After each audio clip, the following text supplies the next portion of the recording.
berbanding buku yang lain, saya lebih berminat untuk membaca novel. Novel ini bertajuk King Haidar.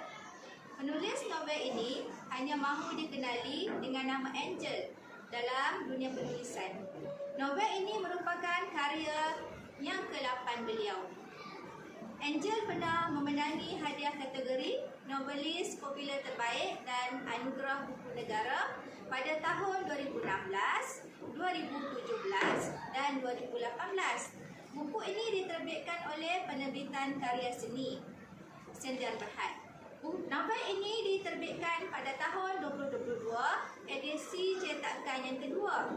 Novel ini mengandungi 823 muka surat dengan harga di Semenanjung RM38 sahaja. Novel ini sesuai dibaca oleh mereka yang sukakan gaya penceritaan yang segar dan mencabar dengan ada sedikit unsur penyiasatan. Watak utama dalam novel ini ialah Raja Haidar dan Suria Adriana. Suria dan Haidar pernah mengalami fasa perpisahan seperti pasangan bercinta yang lain. Suria menjangkakan kisah cintanya dan Raja Haidar sudah berakhir. Namun, semuanya menjadi kompleks apabila lelaki itu kembali muncul dalam hidupnya. Malah hubungan ini direstui oleh ayah Suria yang rupanya pernah menganggotai sebuah organisasi yang berbahaya dipanggil Organisasi X. Banyak konflik yang terjadi seperti musuh ayah Suria ingin membalas dendam pada mereka sehingga memaksa Suria menerima Haidar sebagai suaminya bagi melindungi Suria. Namun, perkahwinannya dengan Haidar bukanlah satu penyelesaian. Rupa-rupanya itu hanyalah satu permulaan. Selepas berkahwin, baru Suria mengetahui Haidar juga adalah anggota organisasi, tetapi organisasi yang melawan organisasi yang jahat. Banyak sisi lain Haidar yang terbongkar, kejutan demi kejutan, pengkhianatan demi pengkhianatan, dan nyawa dipertaruhkan. Nyawa Suria tetap terancam kerana musuh Haidar juga ramai. Bagi melindungi Suria, Haidar dan Lutfia berpura-pura menjadi pasangan kekasih. Lakonan ini tidak diketahui oleh Suria. Organisasi X hanya mengancam nyawa orang yang disayangi oleh Haidar. Jadi, Suria menjadi isteri yang tidak disayangi dan dipentingkan oleh Haidar. Adakah lakonan ini berjaya? Apakah akhir cerita dalam novel ini? Teruja kan? Jadi, anda patut membaca novel ini kerana di bahagian akhir, novel ini disediakan dengan segmen ilmu. Kali ini, segmen ilmu berkait tentang hukum suami prank curangi isteri seperti cerita dalam novel ini.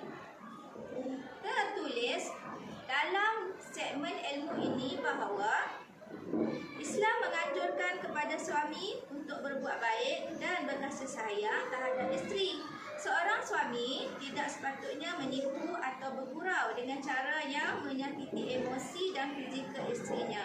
Firman Allah Subhanahu Wa Taala maksudnya, dan di antara tanda-tanda yang membuktikan kekuasaannya dan rahmatnya bahawa ia menciptakan untuk kamu, wahai kaum lelaki, isteri-isteri dari jenis kamu sendiri, supaya kamu bersenang hati dan hidup mesra dengannya, dan dijadikannya di antara kamu, suami isteri, perasaan kasih sayang dan belas kasihan. Sesungguhnya yang demikian itu mengandungi keterangan-keterangan yang menimbulkan kesedaran bagi orang-orang yang berfikir. Dari surah Ar-Rum ayat ke-21. Ada juga segmen ilmu daripada tafsir Al-Munir ayat ke-21 hingga ke-29. Menurut ayat Al-Quran dan keterangan tafsir di atas, pasangan suami isteri hendaklah bergaul dengan pasangan masing-masing dengan cara yang baik, lemah lembut serta berkasih sayang untuk mengekalkan kebahagiaan rumah tangga. Seseorang juga tidak boleh berkurang senda dengan cara yang menyakiti hati pasangan masing-masing seperti menipu dan seumpamanya. Terdapat larangan yang jelas dari Rasulullah SAW terhadap penipuan. Meskipun penipuan dalam urusan gurauan sekalipun, seperti sabda baginda. Maksudnya, celakalah sesiapa yang berkata dusta untuk membuat orang ketawa, celakalah dia dan celakalah dia. Penipuan juga tidak boleh dilakukan dalam keadaan bergurau senda, apatah lagi keadaan yang benar. Sabda Nabi SAW, maksudnya, sesungguhnya penipuan itu tidak dibolehkan, baik dalam keadaan yang benar ataupun gurauan. Kesimpulan ni saya ambil dalam buku ni lah, menurut penulis. Maka kami simpulkan bahawa hukum suami melakukan prank kepada isteri dengan cara curang adalah haram di dalam Islam. Ini kerana ia melanggar batasan syariah itu sendiri yang melarang bergurau secara berlebihan dengan cara menipu dan membuat-buat cerita yang palsu. Gurauan sebegini mengakibatkan kesan yang buruk pada emosi dan mental isteri tersebut. Malah haram hukumnya jika seorang suami atau isteri menyakiti pasangannya hingga mengakibatkan kesakitan pada emosi dan fizikal. Nasihat penulis, agar tren gurauan sebegini tidak sepatutnya dilakukan, apatah lagi menjadi bahan tatapan di internet dan media sosial. Sekian saja resensi buku daripada saya.